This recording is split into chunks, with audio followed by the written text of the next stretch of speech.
السلام عليكم، يا رب تكونوا بخير. النهارده هنقدم وجبة الكفتة والمكرونة الجميلة دي مع بعض في طبق واحد، وهنشوفها هنقدمها ازاي. وقدمت جنبيها السلطة الخضراء، عملنا طاجن صغيرة وعملنا الطاجن الكبير، وتعالوا نشوف الجمال ده عملناه ازاي مع بعض. عندي كده نص كيلو لحمة مفرومة اهو. طبعا الكمية اللي انت عايزاها اعمليها، انا هعمل نص كيلو بس النهارده.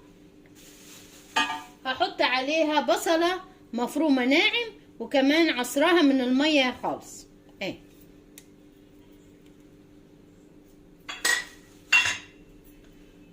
هنحط ملح، حط ملح وفلفل،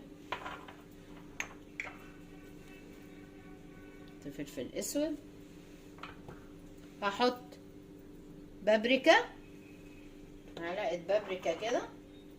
وهحط توابل اللي هي بتاعت اللحمة، اللي هي توابل الكفتة. توابل الكفتة مش توابل اللحمة، توابل الكفتة.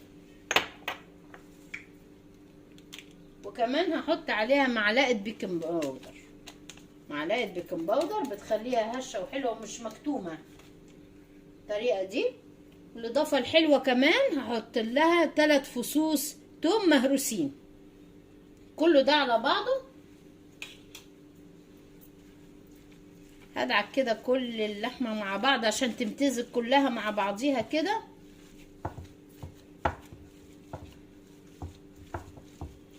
اهو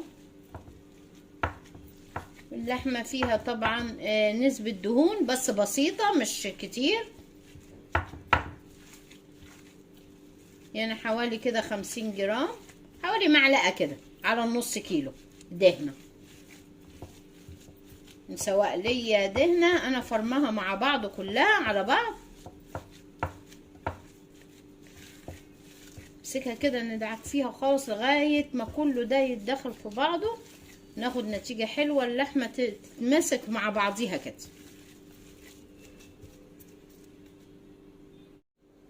جهزت اللحمة مش زي ما احنا شايفينها كده، دخلنا كل التوابل اللي احنا حطيناها في بعض وهسيبها. هجيب معايا مكرونة سباكيتي الطريقة دي، هاخد منهم هنصبع عليهم الكفتة اهي. تاخدي الكمية اللي انت عايزاها. انا هعمل شوية طوال بالطريقة دي، وهعمل يعني مجموعة كده اهو زي كده مثلا اهو. هناخد نصبع عليها صابع الكفتة. اكلة سهلة وبسيطة وهتخليكي تعمليها على طول اهو. هنصبع كده الكفتة على نفس المكرونة وهنسويها مع بعض. هنشوف الطريقة الحلوة اللي هنسويها بيها، جميلة جدا جدا اهو. ريحة اللحمة خطيرة لما دخلت فيها التوابل كده، توابلها بسيطة بس جميلة اهي. هنصبع فيها الكفتة كده بالطريقة دي، نمسكها على المكرونة كلها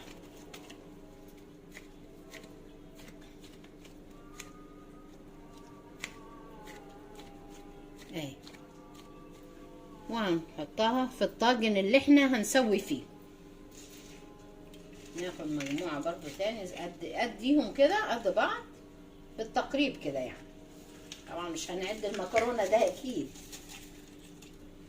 اهو، يعني نسبة تقريبية كده.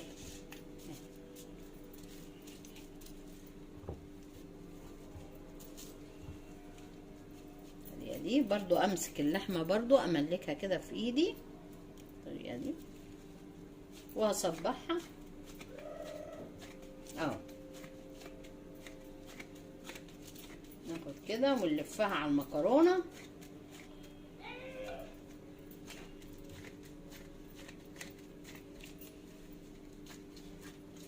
نلفها كلها.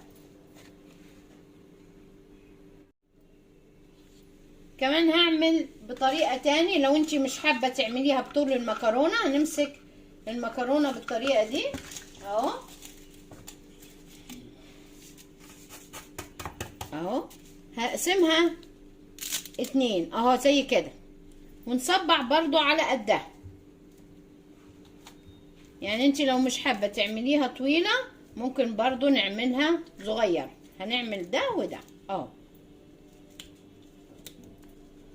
كده اهي بالطريقة دي.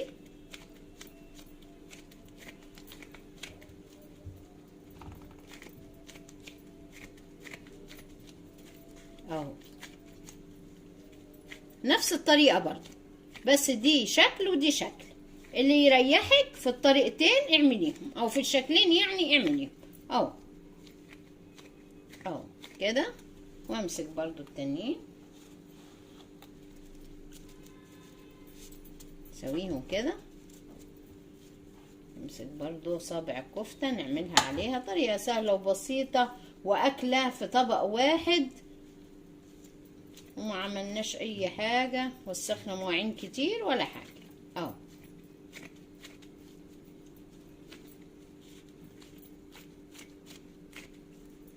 والمكرونة هتستوي واللحمة هتستوي وكله هنشوفها مع بعض.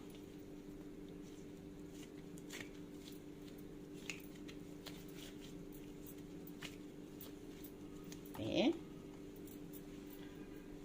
طبعا هاخد مجموعة تاني واكمل انا واوريها لكم هنحطها ازاي في الفرن. كده خلصتهم، حطيتهم بالطريقة دي، والصغيرين حطيتهم في طاجن لوحدهم صغير زي ما احنا شايفين كده اهو.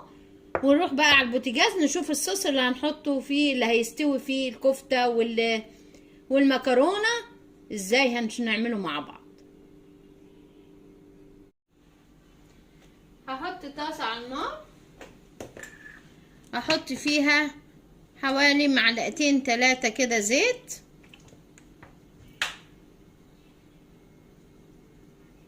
طبعا الوصفة دي ما تنفعش تعمليها بالزبدة لان المكرونة بتبقى بالزيت احسن. هنسخن كده الزيت وهحط حوالي 5-6 فصوص توم بالطريقة دي. مش هنحمرهم احنا، بس هندبلهم دبيل كده.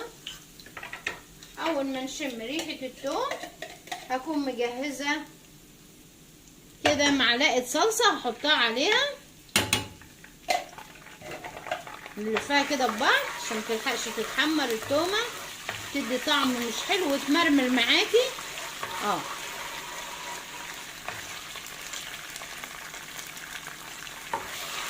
وهحط عليها حوالي كده كوبايتين من الصلصة اللي انا مجهزاها ومسبكاها في التخزينات. لو انت مش عندك يبقى نص كيلو طماطم وتعصريها وتحطيها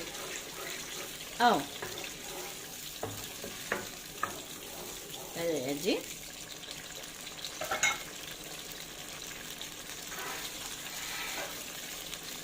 وهحط عليهم كوباية مية.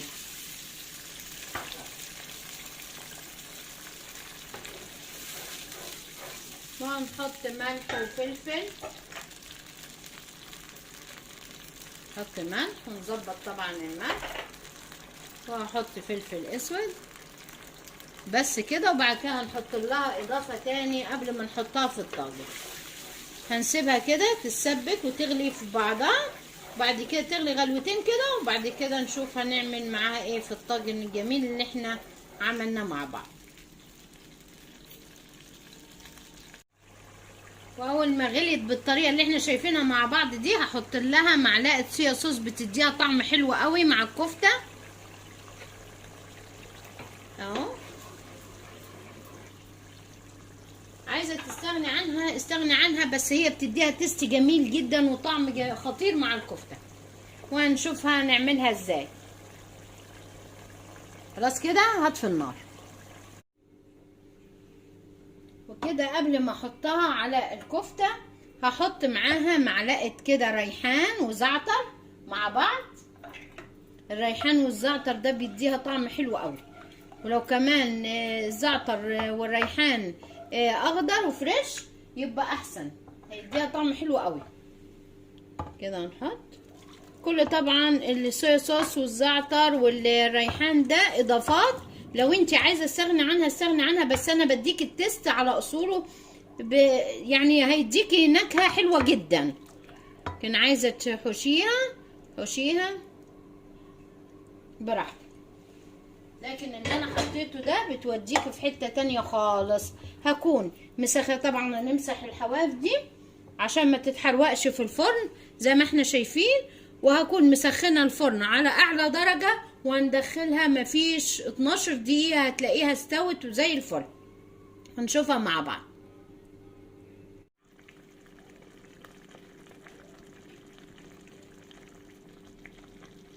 وكده خرجنا الطاجن بتاعنا من الفرن، استوت المكرونه واستوت الكفته جميله جدا زي ما احنا شايفين اهو، ريحتها خطيره خطيره، كفته بشوارب جميله جدا. وبرده اللي في الطاجن الصغير برده استوت وحلوه جدا اهي.